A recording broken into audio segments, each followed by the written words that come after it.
மீனம். மீனராசிக்காரர்களுக்கு சந்திரன் 3, 4, 5ஆம் இடத்தில் இருக்கிறார். 5ஆம் அதிபதி 5ஆம் இடத்துல ஆட்சியானா கூட அமாவாசை சந்திரனாக இருக்கிறார். குழந்தைகளால் கொஞ்சம் மனக்கவலை வரக்கூடிய தன்மைகள் இந்த வாரத்தின் கடைசி 2 நாட்களுக்கு உண்டு. முதல் 2 நாட்கள் பார்த்தீங்கன்னா உற்சாகமாக இருப்பீங்க.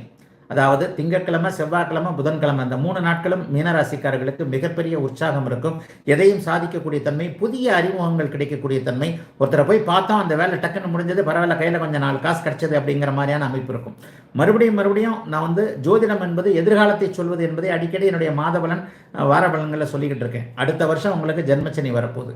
குறிப்பாக இப்போது மீனராசியில் புரட்டாதி நட்சத்திரக்காரர்களுக்கு சில பாதிப்புகள் ஆரம்பிச்சிருச்சு அப்படிங்கிறது தான் உண்மை.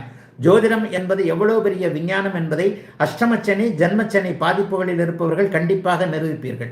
ஒரு 10% பேருக்கு தான் அவங்க பௌர்ணமி பக்கத்தில் சுபத்துவமாக நல்ல ஜாதகத்தை கொண்டவர்களுக்கு தான் எறும்பு கடித்தாற் போல சில பல தன்மைகள் இருக்கும். அப்போ கூட எறும்பு கடிக்கும், எறும்பு கடிச்சா ஒரு வலி வலிக்கும். மீதம் 95% இருக்கக்கூடிய கும்பராசி மீனராசிக்காரர்களுக்கு தேல் கொட்டினார் போல வலி இருக்கும்.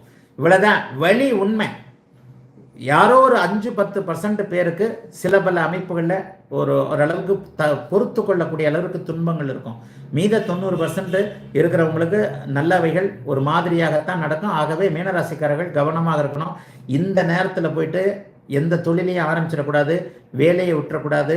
வேலையில் அடிக்கடி ஒரு வார்த்தையை ஃபேமஸாகவே சொல்லுவேன், வெக்கம், மானம், சூடு, சொர்ணம் எதுவுமே ஜீவன அமைப்புகள் இருக்கக்கூடாது.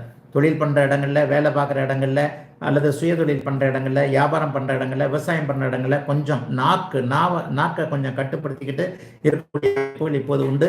இந்த வாரம் பார்த்தீங்கன்னா 5ஆம் அதிபதி அங்கே ஜீவனத்திலே சனி ஞாயிற்றுக்கிழமை இல்லை, 5ஆம் இடத்திலேயே அவர் இருள் சந்திரன் ஆகிறார். இந்த அமைப்பு ஒரு நிலையில் பார்த்தீங்கன்னா குழந்தைகளை பற்றி கவலைகள் வரக்கூடிய அமைப்பு.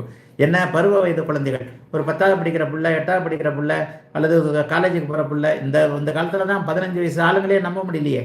குழந்தைகள் எதையாவது செய்கிறாங்களா அப்படின்ற மாதிரியான சந்தேகங்கள், இந்த மாதிரியான மன அழுத்தங்கள், வீட்டில் கணவனை பற்றி, மனைவியை பற்றி, குழந்தைகளை பற்றி, குடும்பத்தை பற்றி மன அழுத்தங்கள் வரக்கூடிய தன்மை கடைசி 2 நாட்களுக்கு உண்டு.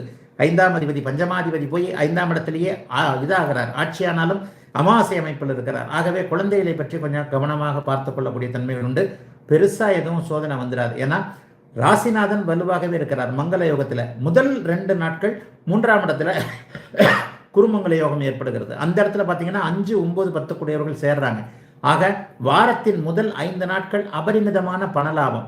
அதிலேயும் குறிப்பாக செவ்வாய்க்கிழமை, புதன்கிழமை இந்த 2 நாட்களும் மங்கள யோகம் மிகச் சிறப்பாக இருக்கின்ற காரணத்தினால், 5, 9, 10 கூடியவர்கள் வலுத்திருக்கின்ற காரணத்தினால் வெற்றி அப்படியே கையில் கிடைக்கக்கூடிய தன்மை.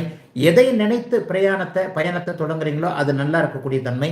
எதிர்காலத்திற்கு தேவையான திட்டமிடுதல்கள், வழிகாட்டுதல்கள் நல்ல விதமாக இருக்கக்கூடிய தன்மை என செவ்வாய்க்கிழமை, புதன்கிழமை, வியாழக்கிழமை ஆகிய அந்த 3 நாட்கள் சந்திர குரு செவ்வாய் சேர்க்கை மிக பிரமாதமாக செயல்படக்கூடிய வாரத்தில் 2 நாட்கள், கடைசி 2 நாட்கள் மட்டும் கொஞ்சம் ஒரு மாதிரி மனக்கஷ்டம் இருக்கக்கூடிய நல்ல வாரமாகவே அமைந்திருக்கிறது.